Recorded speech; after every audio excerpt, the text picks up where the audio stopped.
Hi there. Hello. Thank you for joining us. I am Chidi Akunna. And I am Victor Akunna. Okay, this is Foundation for Family Affairs, and this is you're on our YouTube channel if you're watching this. If you haven't subscribed, please subscribe, turn on the notification bell. We've got a lot coming.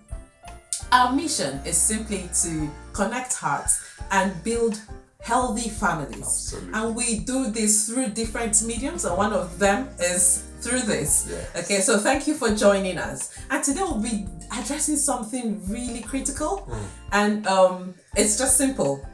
I want my spouse to change. Now you hear this sometimes, and you know, sometimes I've come to know that sometimes we need to cut people some slacks because we make them feel like it's a bad thing to want your spouse to change. Whilst we'll be addressing this, we'll be addressing the person who wants his or her spouse to change. Let's consider what are some of the reasons why do you want your spouse to change? Is it a bad thing in itself to want your spouse to change? And this is for that spouse who is tired of hearing this. Oh, he's always telling me he wants me to change. Okay, so these are some of the things we'll be talking about, some of the things you need to consider. Why does he or she want you to change? Well, one key thing about life is that life is all about growth. Yeah. For you to grow, you have to change.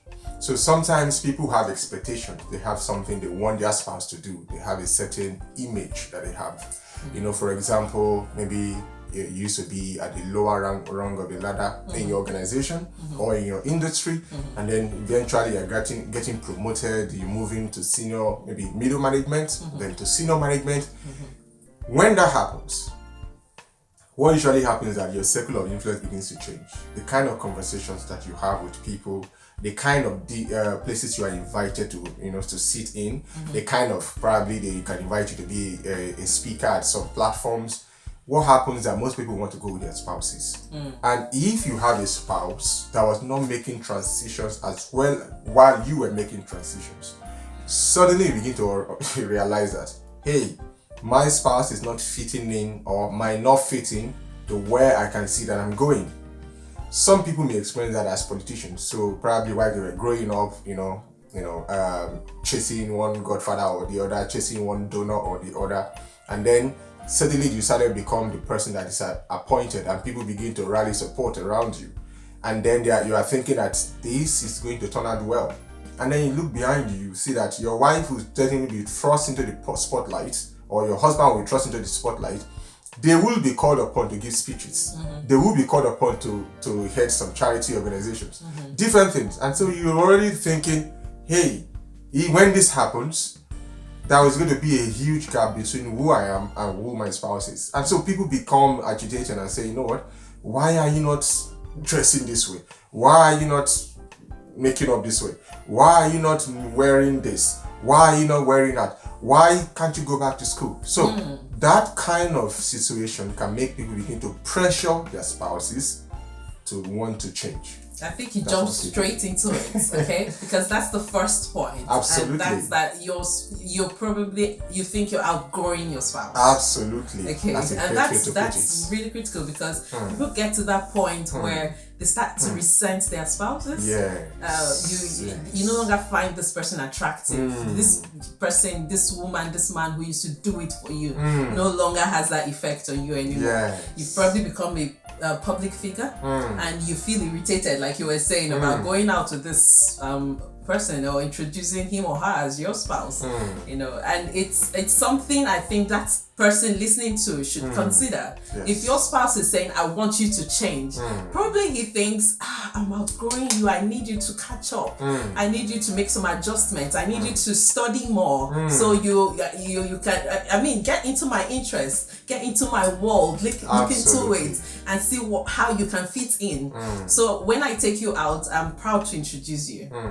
Okay, and so the next one could be that probably this spouse sees more potential in you. I want my spouse to change because I see she's not the woman I married. Absolutely. Okay, I know what I saw in her when I went for her. Absolutely. That in itself is not a bad thing. No, it's not. And I think it's really nice when someone sees potential in you, especially when that is your spouse. For me, I think that's a gift. I see it as a gift because it gives me the pleasure to give him the permission to push me because hearing it from him, I mean, you tell me all the time, oh, I see this in you, you're underperforming, you're doing this, and it makes me just want to fly because I know he loves me. He's my biggest fan, okay, and that would bring a lot of delight to him, and seeing that on his face is even enjoying itself, and then the fact that in doing that I then find more fulfillment. Absolutely. So that in itself is not a bad thing. Absolutely. So one of the key things about spending time with people is that you get to see their blind spots, things that they can't see. Yes. And so when you, as your spouse, as my, as her husband, I can see things about her. As my wife, she can see things about me that I'm not doing right. And she can call me to a higher standard. And that's one of the benefits of having a spouse that truly, genuinely cares about your interests. And so once you've resolved that, the thing about life is this: people want the best for you. They want to call you to a higher standard. Higher standard in your profession, higher standard in your behavior, higher standard in your attitude, higher standard towards how you coordinate things, general outlook on life. So if you have a spouse that will, no matter how good the situation is, will always find something negative to see, that's not a good attitude. That's a negative attitude. So if you have a spouse who is calling you to a higher standard, I think it's a good thing. That might be a reason. They may understand. Someone said something, I think one of the books some years ago I saw, it said, attitude is everything. That I think what John C. Maxwell says, that your attitude determines your altitude. Your attitude determines your altitude. In other words, your disposition towards life, towards issues, determines how high you rise or how stagnant or how low you're, because altitude. All right. So basically, one of the reasons why people see, when they see potential, when they see that, oh, this lady, this job you're doing is not the best job for you. There's a better way. There's a better version that has competencies that this job is not maximizing. Why not consider this profession? Why not consider this?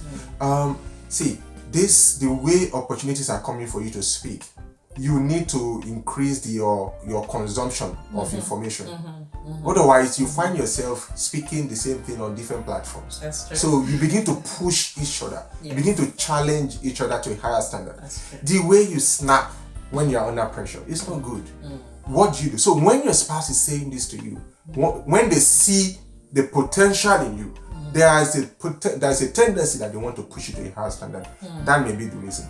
Now the thing there is this: anyone who wants to challenge their spouse to change must earn their trust. They must see it in your eyes that you are doing it out of love, not because you have an ulterior motive. People always respond to love. So before you earn the right to correct, you must love unconditionally. That's the only way you have the right to correct. Unconditionally. Yes, that's the only way. Because when we're growing up, that teacher that cares about you, that there are many pupils in the class, but this teacher has taken a liking to you. You take their advice seriously. You want to impress them. That's what happens when you know someone truly cares about you. What they say is not irritating to you because you know that this is for my own good. And that's how it works. Okay, so the other bit could be that this spouse just wants your assistance. Yes. It could be for maybe a business, project, ministry. charity ministry, and he really would like your assistance in this, and that also would flow on from the point we talked about previously, because he's seen your potential. Yes, he knows that with him or her in this matter, we're gonna fly. So why am I cutting myself short?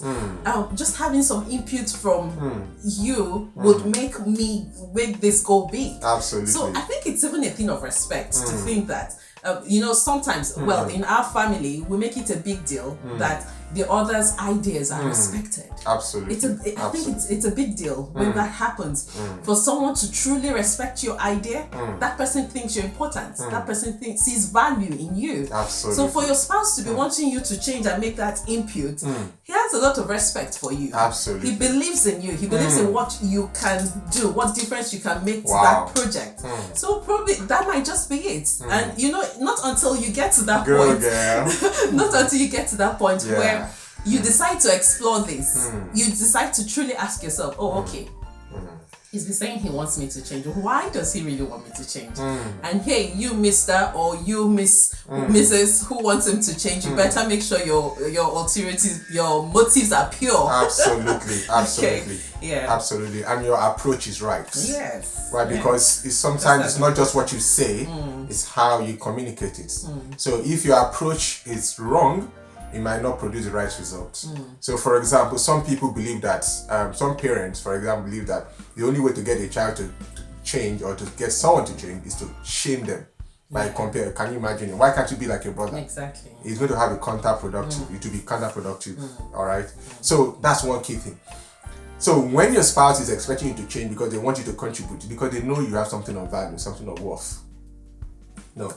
One of the advantages of getting married is that you get to leverage on the power of synergy. Right. Where two good heads produce amazing results. It's where 1 + 1 becomes 10. It's greater than 2. All right? That's mathematics. 1 + 1 is supposed to 2, but 1 + 1 is greater than 2. In other words, it can be 4, it can be 5, it can be 6, based on the people. We all come into a relationship. In fact, what do we call it? Life partner. Life partner. Think about that word, life partner. Someone that you are part amongst all the people you saw. You decided to choose this one person on the journey of life. And everyone, I want to be successful in life. So in order to be successful, I said, who is the best person to travel with me on this journey to help me fulfill success, to help me accomplish, to be successful? And I chose her. It shows that there are things I saw, both physically now and I saw with the spiritual eyes. So when you are asking your spouse, when people are challenging their spouses to come to your standard, there are things that they can see that the spouse may not see. That's one.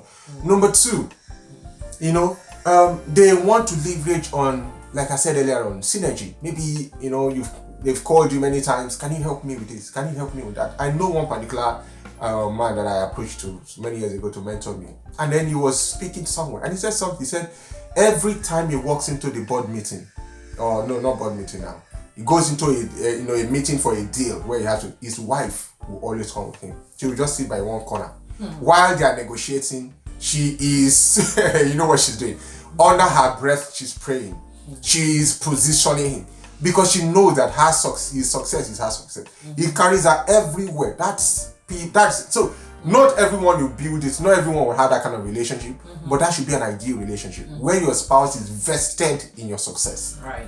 Where your spouse is interested. It's not just interested. Is convinced and committed to your journey of success, to be successful. Because your lives are not intertwined. Marriage is not a contract. Contract is different from covenant. Marriage is a covenant. A contract, when we assign a contract, my lawyer is looking out for my best interest. I am looking out for my best interest. She is looking out for her best interest. So in moment she doesn't fulfill her part, I exit. A covenant is different. A covenant, you come into a covenant, we are both looking for each other's interest. Why? Because if it's good for you, it's good for me. And that's one key. There are many differences, but that's one key difference that marriage brings to the table. Marriage is a covenant where lives are intertwined. Yeah. Okay. So the other thing could be that probably there are some irritating habits your spouse is tired of or just wants you to do things differently. And some of them could be when we talk about like communication and to break that down. Is it possible that every time you talk you're accusatory? Do you see? Yes. So in a case like that, it just makes this person just shut down. Absolutely. Like, okay, I can't get through to you. I have to always be blamed for whatever goes wrong in this relationship. So at that point, you're not getting through. So probably that's what your spouse has been picking on. Oh, if you changed this, how about thinking about that? So for somebody like that, just to throw that in, we'll still deal with some solutions later. But just to throw that in, you might want to write down your thoughts, okay, before you speak to your spouse. Yeah, somebody might say, oh, that's too official, that's too formal, but this is you wanting to train yourself. Absolutely. Because it takes a long time for these habits to become a character. Yes. You know, little. By the time you keep doing it, it becomes you. Absolutely. But then it becomes natural. It then flows. Because don't forget, this is how you may have been for over 2 decades, 2, 3, 4 decades.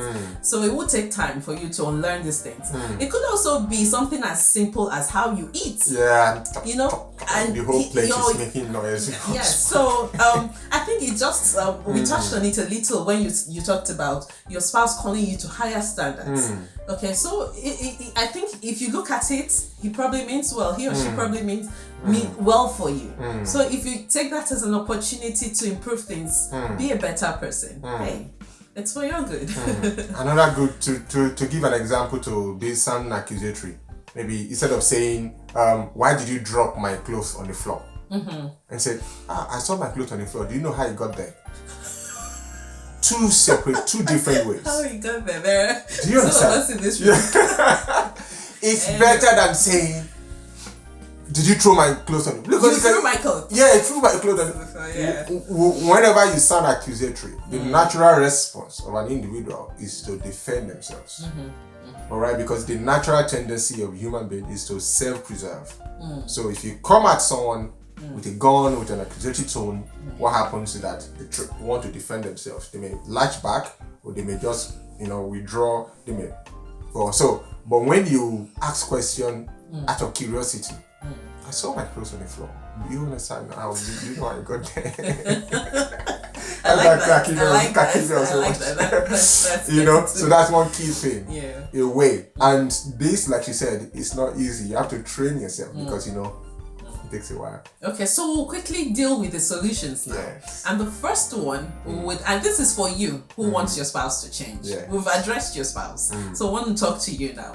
The first thing you need to understand is that you need to manage your expectations. Absolutely. Sometimes we have these very big expectations for human beings, and we don't give them time to even adjust. We don't make room for them to change. Give them time to change as well. You've been hammering on this issue for so long, and because you're focused on seeing the end result, you're not seeing the little baby steps your spouse is your spouse is taking towards becoming a better person. Absolutely. So you need to manage your expectations. What are your expectations for your spouse? And in saying this, I'm going to ask a very hard question. Are your expectations real? Are they realistic? Yes. Do you have realistic expectations? Because sometimes we have these unrealistic expectations for human beings, and we expect them to just be who I want you to, as I think it's be it. You see. So, but if you focus on that, it would do more harm to the relationship. So manage your expectations. Let's give some examples. So there's a way your mother makes her stew. And there is a way it shines, this way they smell, and then you just have this expectation that you want your wife to also make her stew like that. Hey. You've not even communicated it. She doesn't even know. The moment you see the stew, it's not like you've not communicated it. And so things like this, simple things like this, that you are too ashamed to say it to her because you know that it's unfair.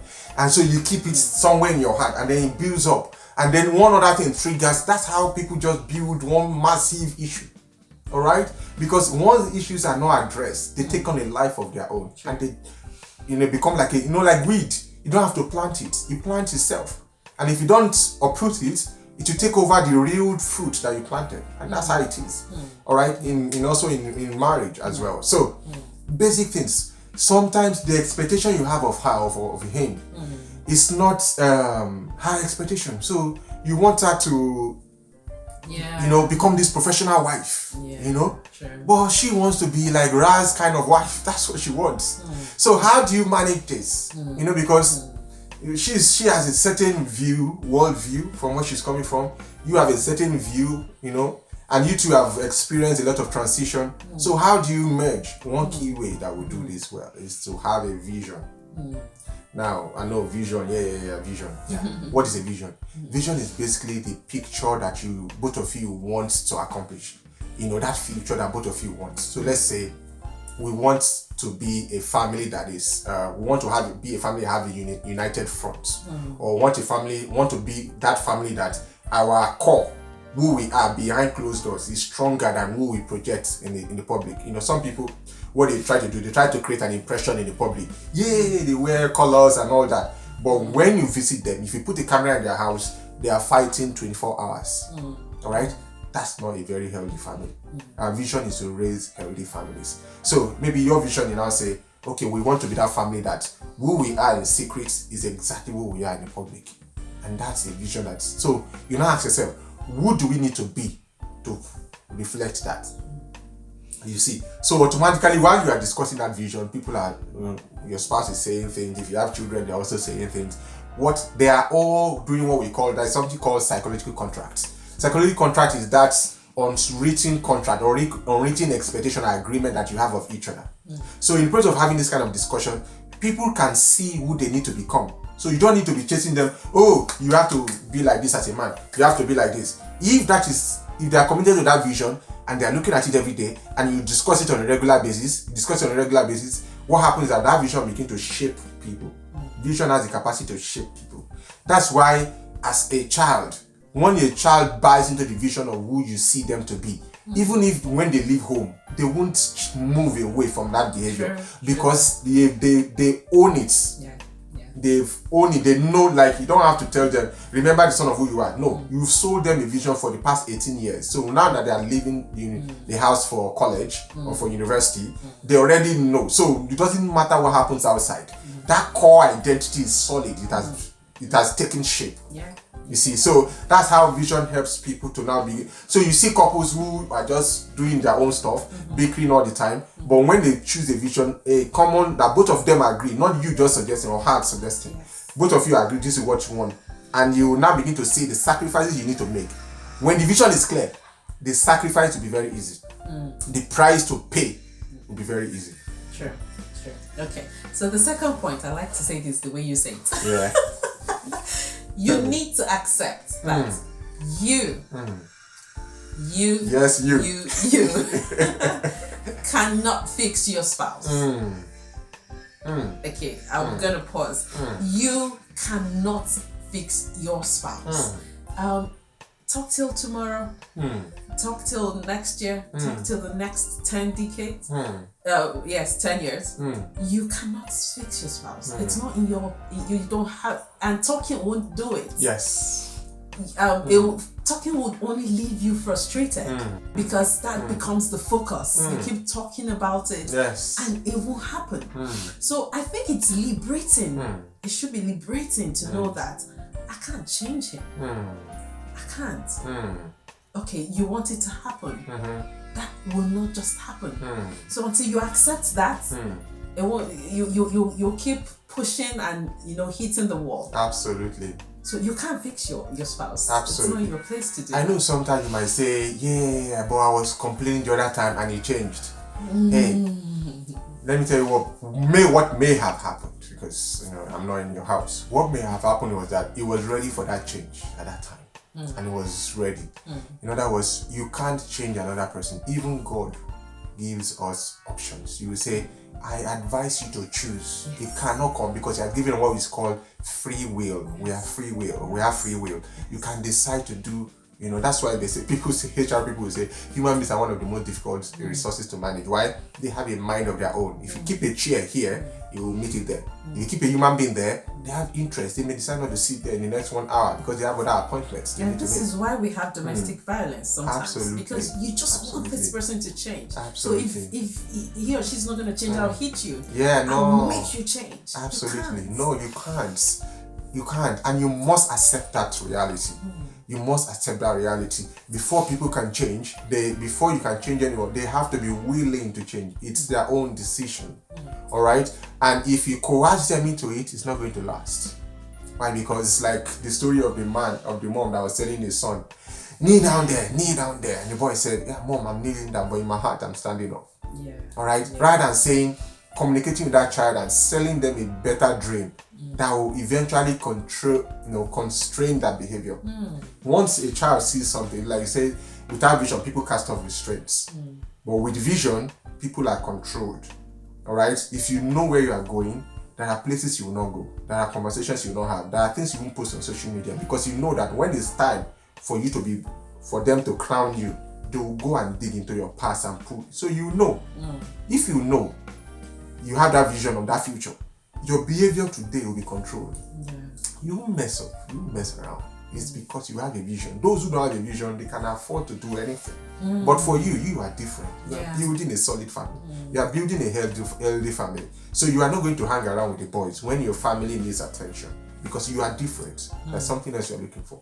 I know that's hard, but yes, it's just something we need to accept. Absolutely. When you accept it, it does something to your heart. Yes. And you know, okay, then what can I do about this? Absolutely. Okay. And then the next thing we would want to say is there any good in your spouse? And this is us simply saying you need to focus on the good in your spouse. Absolutely. There's good in every human being. Every individual, there's something good, but what you focus on magnifies. You give attention to, you keep paying attention to it. So by the time you begin to focus on, okay, I don't like how she walks. She's not feminine with the way she walks. I want her to change that. Okay. By the time you leave that and you start focusing on the fact that she's so motherly, you say, I like the way she brings up her children.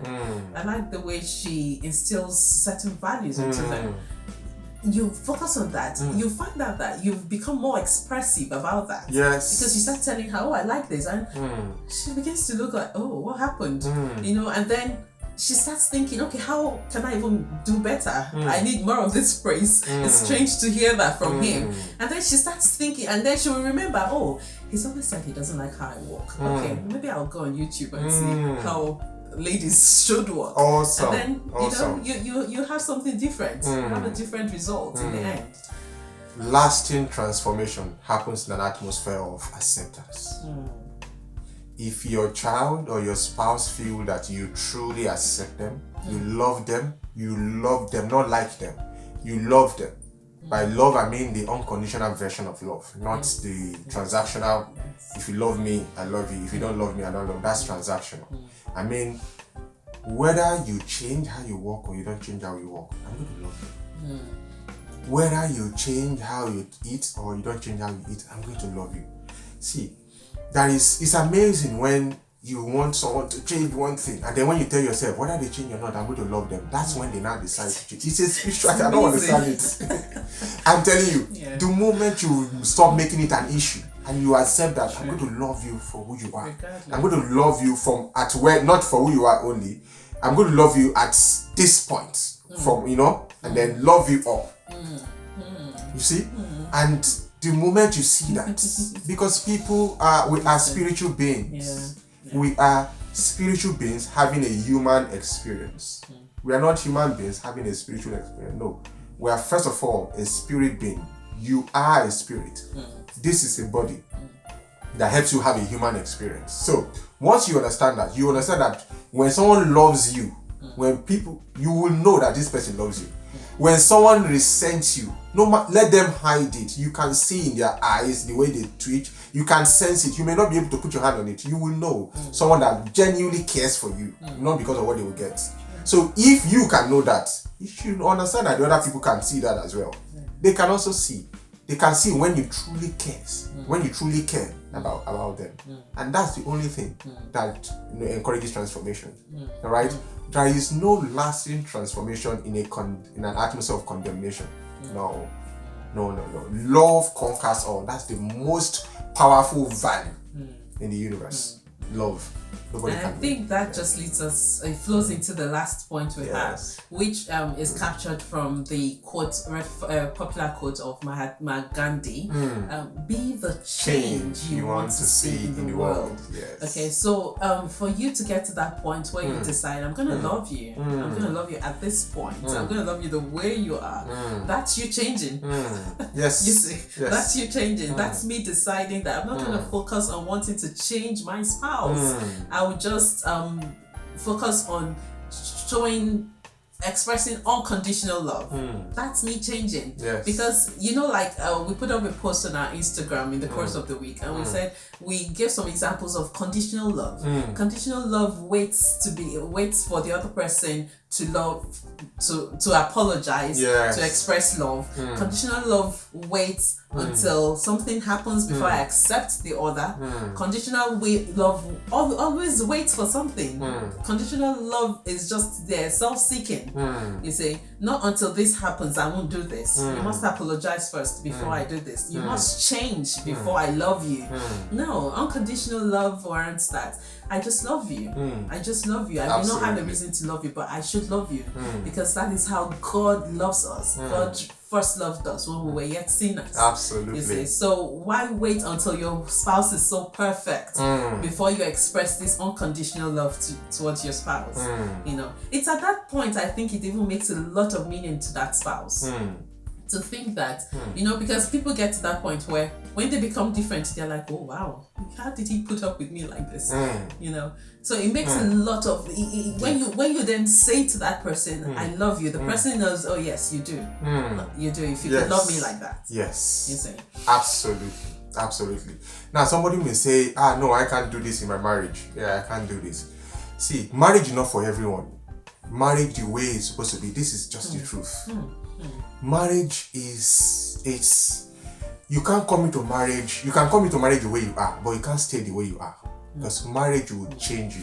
That's right. To do marriage right, not what is done in Hollywood where people sign what do you call that stuff?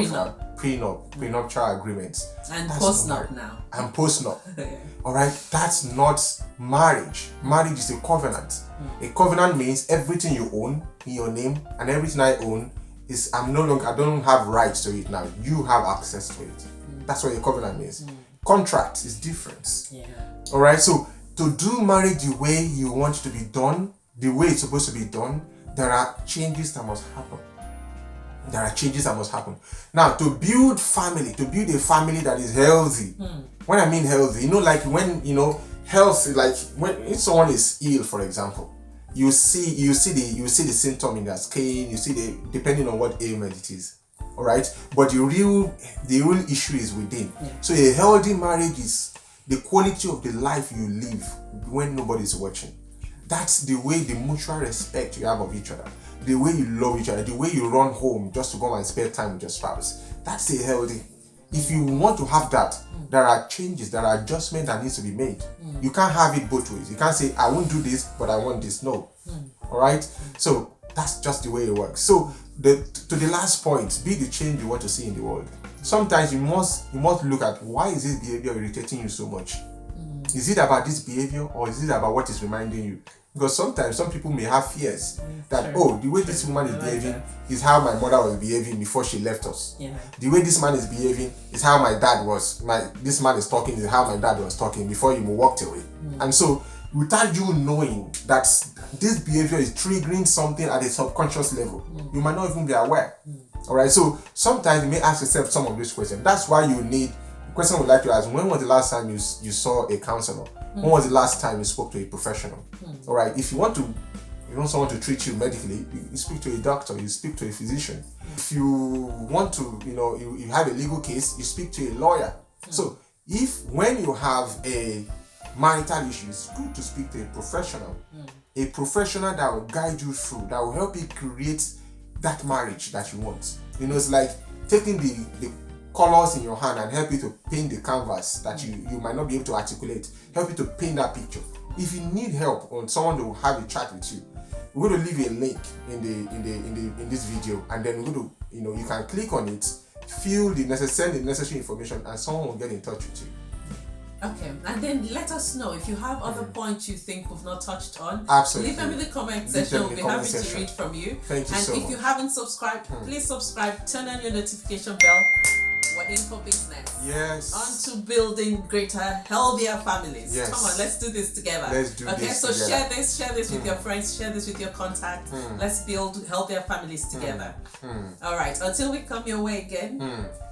It's goodbye from us. Goodbye from us. I was going to say, we are tired of seeing divorce. We are tired of seeing people in pain. Yes. There is a way to build a strong marriage. There is a way to build a healthy marriage. I'm telling you, we're tired of seeing this. Especially when you know that there's proven solution. I'm telling you. We'll see you next time. All right. Bye. Bye.